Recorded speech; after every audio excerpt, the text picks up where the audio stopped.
So truly, if you can make it out the hood, you're really doing something that's like incredible. I'm not even kidding. Like, there are so many layers to being in the ghetto and like being impoverished, because not only are you dealing with the environmental stressors, right? You're walking around, there's trash in the streets, there's really crappy buildings, there's abandoned buildings, there's not really a lot of art, right? There's no decent or like structural kind of like architecture, you know what I mean? The buildings are falling apart, right? So essentially there's like death, you know what I mean? Like spiritual death, like there's no creativity, it's just not a thing.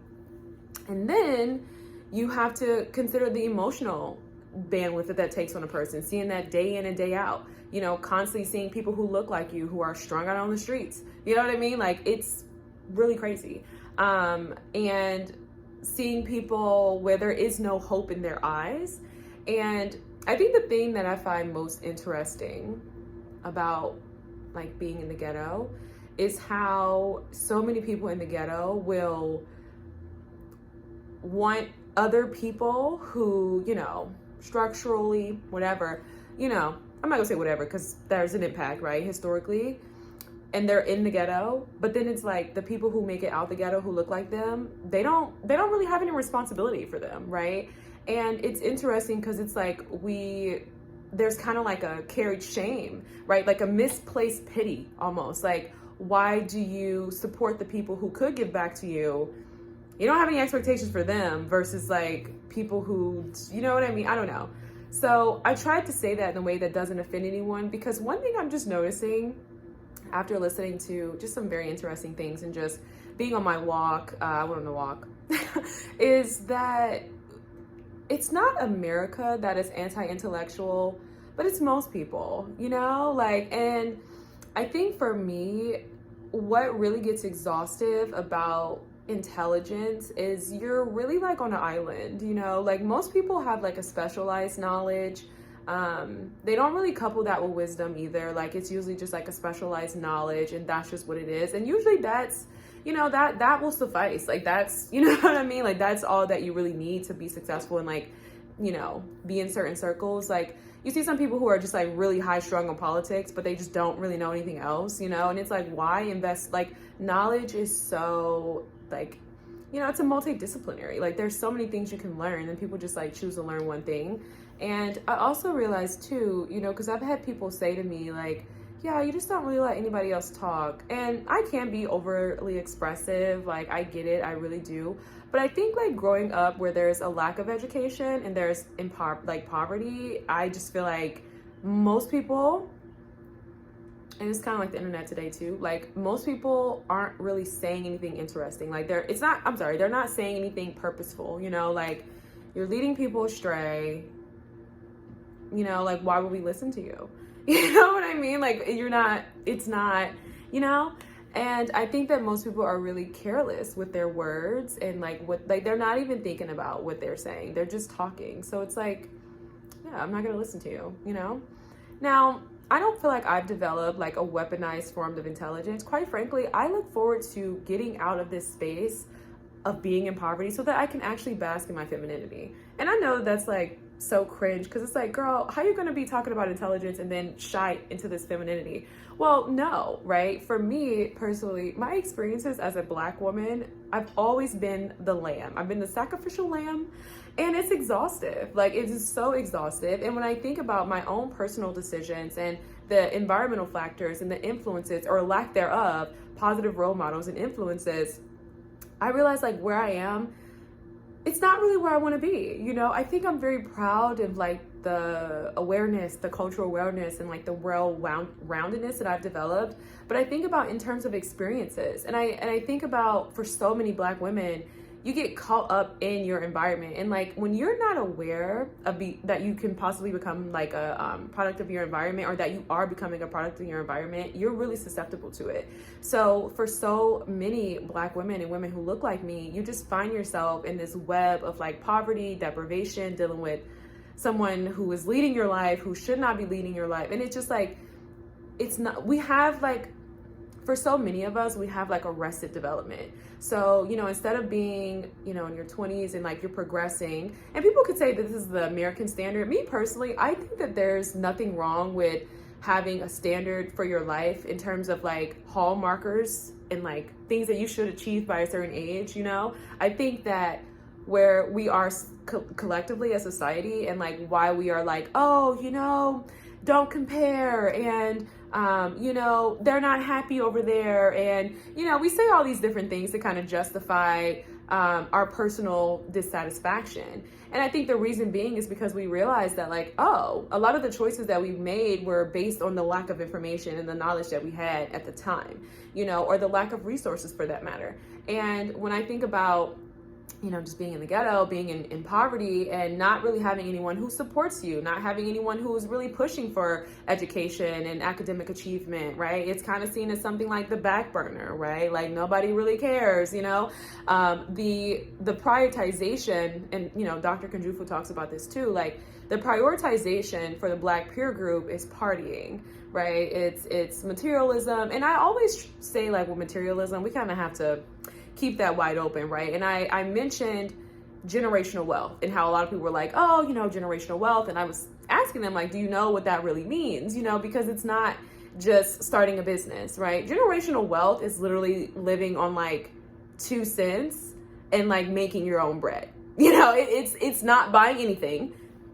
It's literally saving every penny, okay? Every penny, so that the generation before you, the generation upcoming can have a multitude, right? And most people are not doing that, and on top of that, like when you talk about generational wealth, not only is it saving every money, right? Every penny, like financially, but it's knowledge as well. It's also a lifestyle. Like what lifestyle are you modeling? Because you can't possibly be saying I'm building generational wealth and then you're buying all this designer. And it's not to say you can't have designer and still have a lot of money, but I just think that when we start talking about leaders in entertainment, in like the entertainment industry, because we know that that's where for Black people most of our leaders are, we're not really honest about the numbers. We're not really honest about how much people are making. And I just think when we talk about generational wealth, I really don't know if we really know what that means, but anyway, so yeah, it's if you can get out the hood, because I feel like that was all over the place. It's not structural. I was walking, just letting my thoughts flow in my head. I didn't like write anything down, so I just kind of wanted to come on and record and talk about this.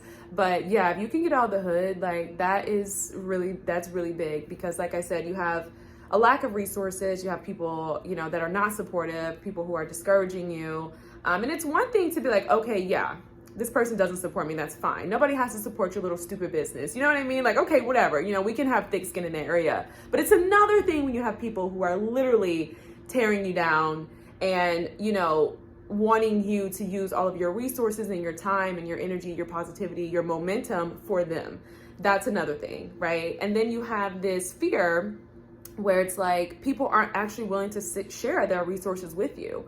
And so you are just really like in a bottomless pit, quite frankly. And you have to really, there's so much work that goes into getting out of that. But what I was saying about, hallmarkers, right? Little like, I don't know, I don't want to say like achievement. I don't know. My words are failing me. But I do think that when you look up and you realize like, I've spent majority of my life partying, and I think that that's for so many of us, or we've spent the majority of our life being misled, you know what I mean?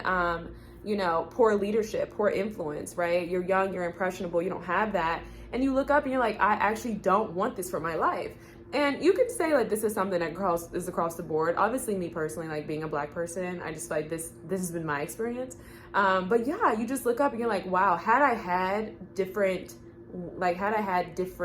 guidance, I would be in a different space, and I think because of the lack of parental involvement that's really going on across the nation, right? All parents of all races are busy working, or, they're busy like living their lives, trying to reclaim their youth, right? We know that this technological advancements has opened up the door for a lot of people to see a lot of things that they didn't have, so people are we're all scattered. But I don't think that that's good for humanity.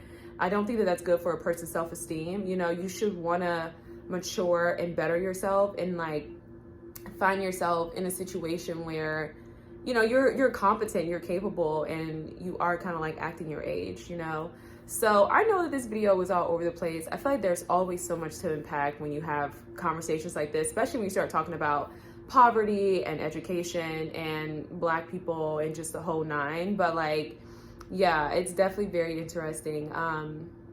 And yeah, I don't know. When you start realizing just how many lies you've been told about certain things and people and cultures, and it's really awakening. You know what I mean? It really is. Like, and so, yeah, I think having to be in communities where there's deprivation, survival, you know what I mean? And just like,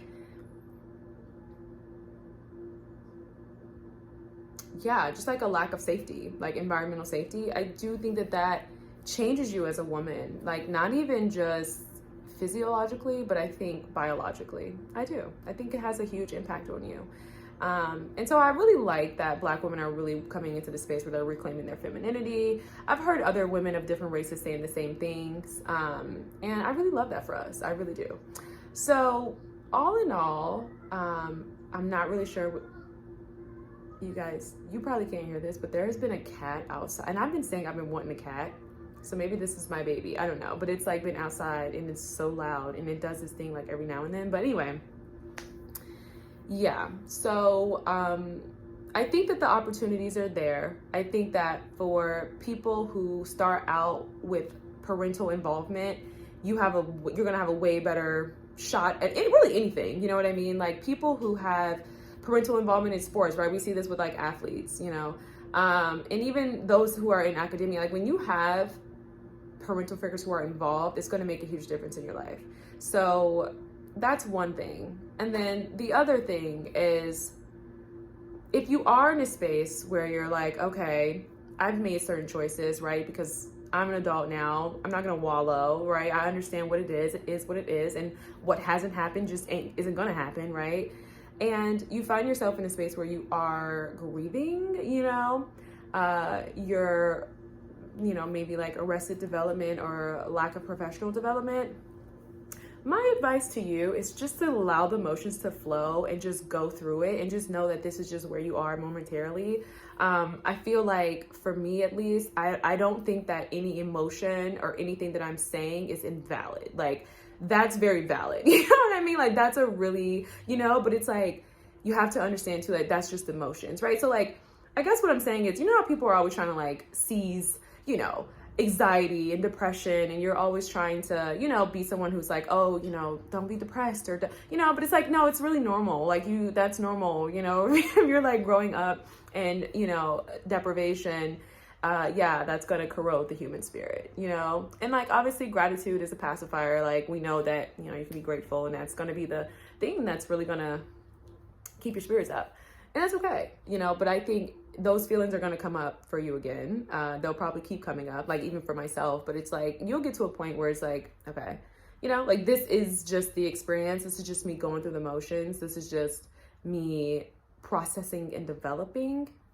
And yeah, so I don't know. I hope you got something from this. I don't think that I do think people make excuses. But I always say that when you're young and you're a victim and you're not validated, I do think you're going to carry that into your life. I think instead of suppressing and trying to just like erase everything for our own personal comfort, right? I think that you have to validate, accept, and then I think you have to just work within that. You know, like, I don't think that being someone who's like, you know, oh, you shouldn't be depressed, or oh, you shouldn't, like, you just, like, you have to acknowledge it.